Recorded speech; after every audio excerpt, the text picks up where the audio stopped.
Fox News Alert, Director of National Intelligence Tulsi Gabbard releasing files pertaining to the 1968 assassination of RFK. Just moments ago, this came out public. Tulsi Gabbard joins us now. Great to see you, Madam Director. Nice to see you, Brian.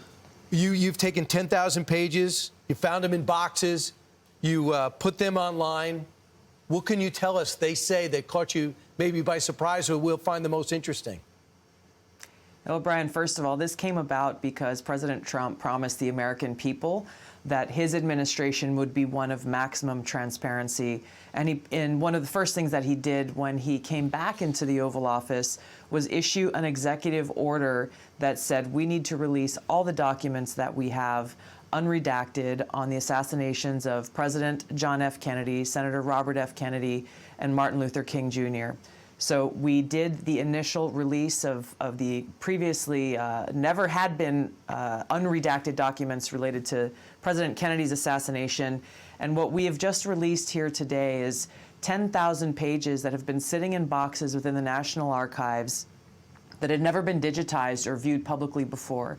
These are documents related to the government's investigation into the assassination, documents related to discussions that were going on in other countries, State Department cables around the assassination, and a lot of the questions and theories that were being posed throughout this investigation that I think a lot of people, most people have never seen before.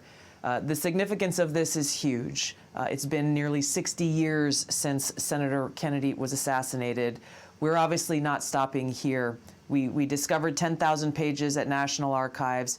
We sent people out to hunt through different warehouses at the FBI and CIA, knowing there are likely other documents that have not yet been turned over to National Archives. And I tell you, just the other day, we discovered over 50,000 additional pages solely around Senator Kennedy's assassination that we have over 100 people at National Archives going through and scanning, and that will be the second release that we'll have here shortly. So the Ambassador Hotel is where it took place. Sirhan Sirhan is the one serving life sentence for the murder, a Palestinian immigrant, mad apparently, of the president, of the senator and presidential candidates' loyalty to Israel. And this is what RFK Jr., who's now HHS Secretary, said in 2018. He said, "I went there because I was curious and disturbed by what I had seen in the evidence. I was disturbed that the wrong person might have been convicted of killing my father. My father was the chief law enforcement officer in the country. I think it would have been disturbed him if someone was put in jail for a crime they didn't commit." And he indicated that there might have been a second gunman. You told him these documents were coming out. Did he indicate to you that he thought there might have been somebody else involved? You know, Secretary Kennedy had the opportunity to review these documents before the release occurred. But as you point out there in his quote, he's already spent a lot of time, as you can imagine, throughout his life trying to seek the truth here. And what you'll find, and as folks go to archives.gov/RFK, they will see a number of documents that really support the questions that Secretary Kennedy has been asking for decades around who really killed his father. There, for example, was a woman who ran away from the scene of the shooting yelling, "We got him."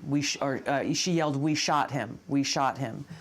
There are other documents there. I mentioned State Department cables that showed different countries were sending messages to each other around Senator Kennedy's assassination, saying that he had been assassinated, but that was before he was actually killed.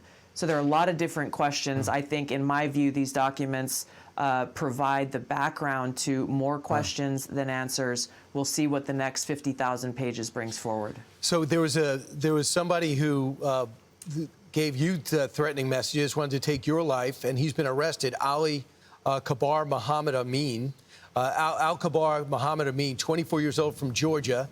He said to you to prepare to die, and to your husband, tell your wife basically to be loyal to Vladimir Putin and obey his orders. Your thoughts about his capture and the threat? Well, first of all, this is a radicalized individual who started sending direct threats both to me and my husband weeks ago. He found my husband's phone number and was constantly texting him. There are well over hundreds of text messages, called him numerous times a day. Of course, he didn't answer the call, but with very, very explicit, direct threats. We know where you live. We will come after you, come after your wife, come after your family. You will be killed.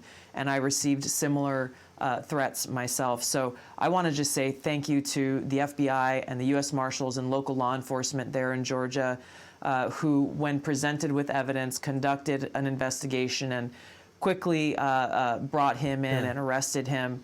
It has obviously stopped the threats from coming in, but these things have to be taken seriously.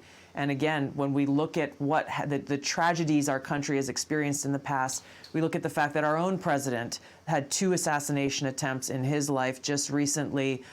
What happens when political differences turn into political violence? They have to be taken seriously. It's hard enough to serve, but I don't have to worry about your own life at the same time. Thank goodness they got this guy. Thank you for joining us today, the Director of National Intelligence. Thank you, Brian. Tulsi Gabbard. Stay safe.